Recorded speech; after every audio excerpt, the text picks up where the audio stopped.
And what would you say, like, is it a net saving someone moving from Ontario to Florida? So I actually did a video on this in terms of taxation and then factoring in costs of healthcare and that kind of thing. And the best thing about when it comes to moving to the United States is the range and optionality that you have, and optionality being the key word. So you can decide, I want to move to a very cheap area. That's okay.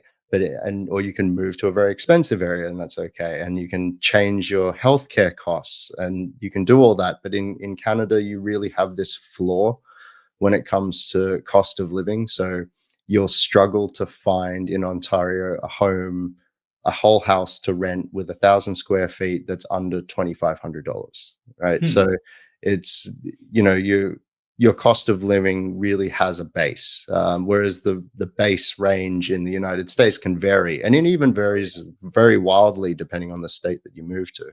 Yeah, no, that's well said. And we've seen parts of Florida become very expensive, but Mm. certain parts of Florida, it's extremely affordable with good public schools and reasonable other costs. And then a lot of our clients are also like in the Carolinas that, it's significantly less money than many parts of Ontario. No, they don't look at Tennessee very often. Tennessee is very good in terms of taxes, healthcare, Yeah. and what you want out of life. The A cultural capital too, Yeah, Nashville. a lot of Canadians will choose Arizona because this is something else you need to factor in. Do the state laws sort of work with your retirement accounts? And Arizona is one that is very friendly to Canadian retirement accounts. So Okay. Yeah. I thought it was just cultural that, people from British Columbia and Alberta were going to Arizona in the winter months, but I didn't know there was a retirement component to that as well. So you have the local laws. So you have the state. There's a lot to play with here. I mean, play yeah, so with you've or got play the treaty and federal, and Yeah. then you've got provincial and state, and then your local laws in the US as well that you've got to Okay. work with. So you just have to remember that there's a lot to deal with. So sometimes you're going to have to do a lot of planning, especially if you've got a really complicated situation or you've got assets that are Complicated. You going mean everywhere. you have business assets, homes, different Yes. sources of Yeah, income. so that would be the most complicated, would be business assets, home, retirement accounts. Even if you've got stuff from prior to moving to Canada, if you've got a situation like me where you've been working in another country and you've got something open, that all becomes reportable in the United States. It's reportable in Canada as well, over a certain threshold, but it can become quite a headache if you you just have a lot of stuff everywhere. It's best to be clean and be as succinct as possible with this kind of stuff. We've gone through some common mistakes. Any other ones that we didn't talk about that you think are important to cement to our audience to be mindful of? Just try and be as open and honest as possible when you meet with someone like me, so we can really get an understanding of the assets that you have, because the last thing you want to deal with is when you move and you forget about something, or something comes up and it just then becomes another headache for you. But when it comes to planning, sooner is better than later. We can always do something with later, but sooner is always better than later. And try to be just not messy with your finances. So keep your personal separate from your business.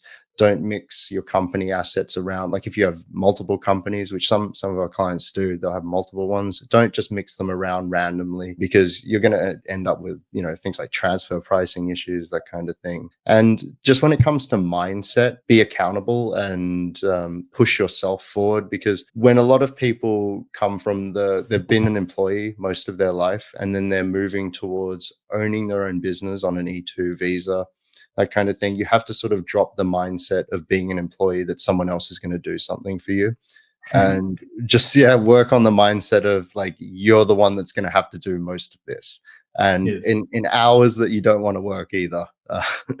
Yeah, no, I think that's well said. I think it's a big, massive mind shift, and a lot of our clients, maybe as employees, they were working 40 hours, 50-hour weeks, but as an entrepreneur, the hours can be significantly more some Yeah. weeks, and then go down other weeks or months, and it's generally worth it at the end. But usually becoming an entrepreneur for the first time, especially if you're in your 40s or 50s, it's going to be a pretty It's big hard. adjustment. Yeah. We like to say change your mindset from fixed income to variable income. So fixed Yes. income is like you're just an employee getting a salary, to variable income where the sky is the limit. Well, that's a nice thing too.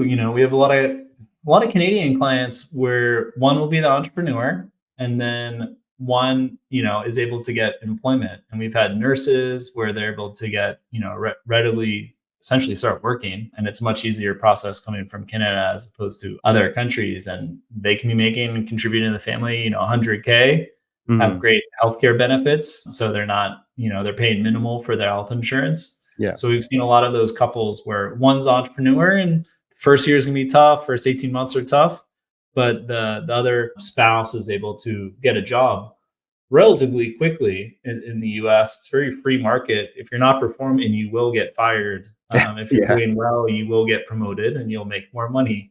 Yeah. Um, As it's not much. long as you have your SSN, you're fine. People aren't gonna give you a hard time. And then before we go into some more of the questions, tips for simplifying compliance and planning when moving. So just start making lists. I mean, it sounds so basic, but really just start making lists, writing out like account numbers, that kind of thing, because you're going to have to do it anyway when you file your FBAR. So yeah, I mean, you might as well just get organized, write it out. Um, So the FBAR, and for those that don't know, it's when you have a foreign account, like you maintain that account in Canada and you have to report it to the US government. yeah, and you've got your 8938s and all these other forms as well, but you're just keep on top of all this stuff when it comes to, if you're doing an E2 visa, start doing, because we have a bookkeeping firm as well, but just start doing the bookkeeping straight away, especially if you're going to start hiring, because we see a lot of business owners where they'll start hiring in the US, but they won't be thinking, oh, I got to actually do payroll. Normally they're just thinking, oh, I'm going to transfer money to someone's bank account. And it doesn't work that way. Stay on top of your You can run payroll. into compliance issues for employment law, Yeah. So, immigration. You want to get that W-2, so they're an exactly. actual employee versus a independent contractor. Yeah. You can't be hiring 1099s all the time. They want to see W2s because even if your business is unprofitable, by the time you renew your visa, if they see that you've got, 10 employees, all US citizens Exactly. That's a working. marginality test. We've had some denials in the renewals where one employee and the guy's making like 20K, not making much or even Yeah, losing money, but never seen a denial where the individual is making a lot of money or they have a lot of US employees. So exactly. it's going to be So one or the other. yeah, so stay on top of your payroll. The last thing you want is something called a trust fund recovery penalty, because that's 100% penalty that you don't want.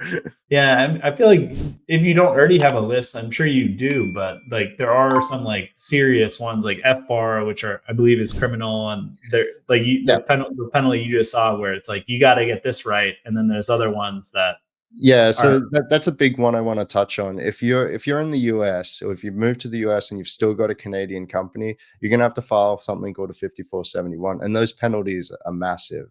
If you're in Canada and you haven't moved yet, but you've got a US company, you're going to have to file something called a 5472 with, again, massive penalties. And these are tens of thousands of dollars in penalties. And the IRS is not going to get rid of them because they're huge revenue raisers for them.